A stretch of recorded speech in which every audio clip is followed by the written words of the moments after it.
அன்பு நண்பர்களுக்கு இனிய வணக்கம். இது பாஸ்கா காலம் 3ஆம் ஞாயிறு.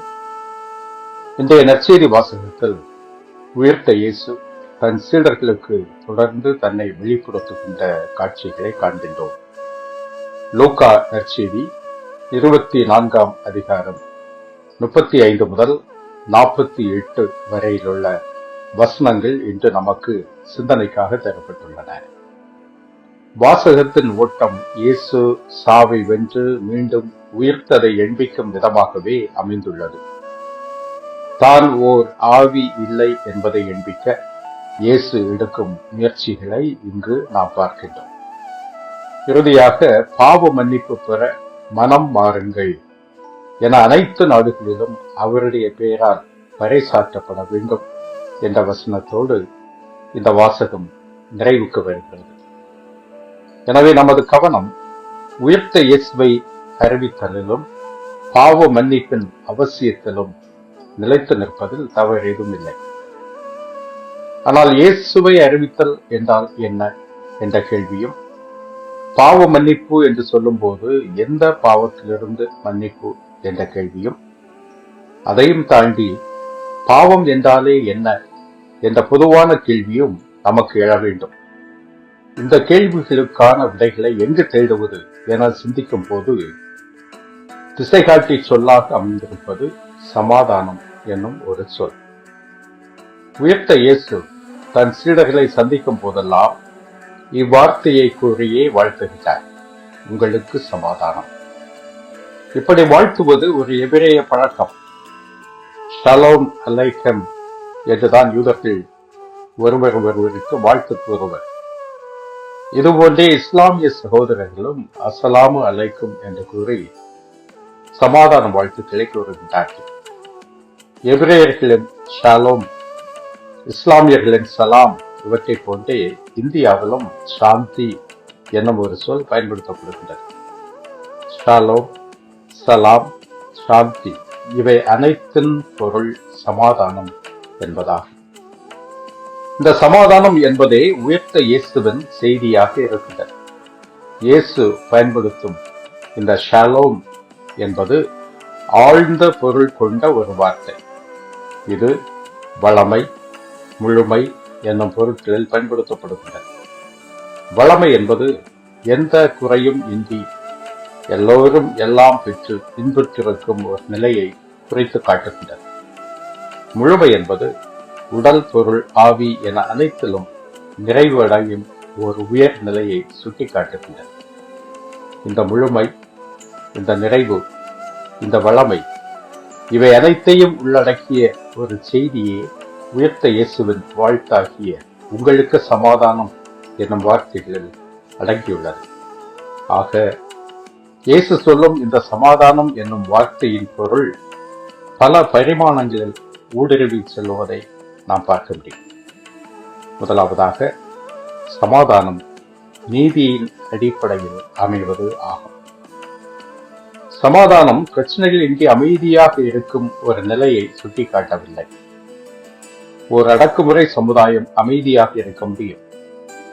ஏற்றத்தாழ்வுகள், அநீதிகள் நிறைந்த ஒரு சமுதாயமும் அமைதியாக இருக்க முடியும். இங்கு யாரும் கேள்விகள் கேட்க முடியாது. கேட்டால் அவர்கள் உயிருக்கு, பாதுகாப்புக்கு உத்தரவாதம் இல்லை. எனவே அச்சத்தினால் ஏற்படும் ஒரு அமைதி இங்கு நிலவிக் கொண்டே இருக்கும். இது உண்மையான அமைதி அல்ல.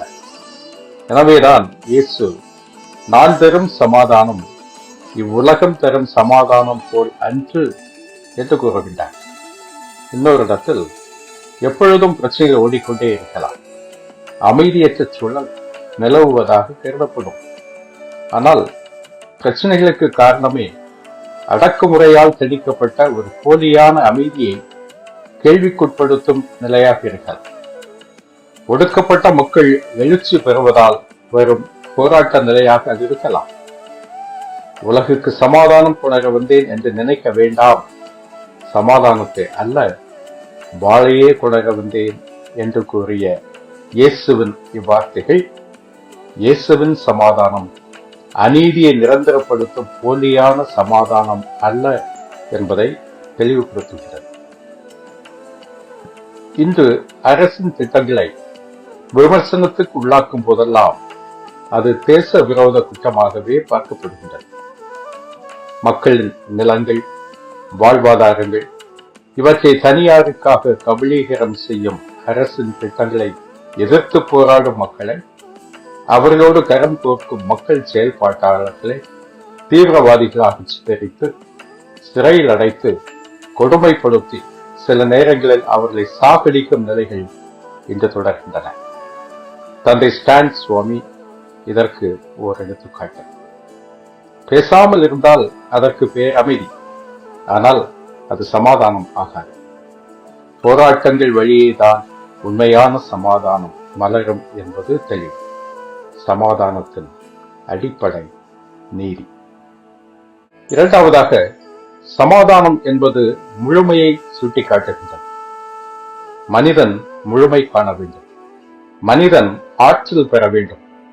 தேவையற்ற தடைகளின்றி மனிதன் தன்னை, தனது திறமைகளை வெளிப்படுத்தும் வாய்ப்பு பெற வேண்டும்.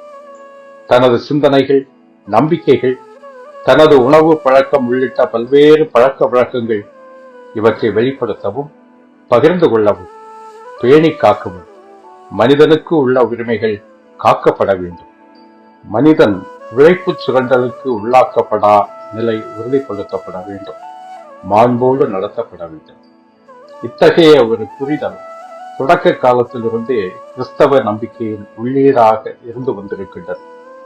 2ஆம் நூற்றாண்டை சார்ந்த ஐரேனியஸ் என்னும் இறையியல் ஆளுமை இதைத்தான் வெளிப்படுத்துகின்றார். மனிதனின் முழுமையே இறைவனின் மகிமை. இன்று அரசு இயந்திரங்களே மனிதத்தை சிதைக்கின்றன. அனைவரும் சமம் என அரசியல் சாசனம் கூறினாலும் செல்லரித்து போன ஒரு சித்தாந்தம் மனிதத்தை இங்கு பிளவுபடுத்துகின்றது. பிறப்பின் அடிப்படையில் ஏற்ற தாழ்வுகளை கற்பிக்கின்றது. இதை தூக்கி பிடிக்க ஒரு அரசு முழு வீச்சில் முழு நேரமும் இயங்கிக் கொண்டிருக்கின்றது. உயர்கல்வி பீடங்களில் சாமானியர்களின் பாதங்கள் பட்டுவிடக் கூடாது என்பதற்காகவே சட்டங்கள், கல்விக் கொள்கைகள் வகுக்கப்படுகின்றன.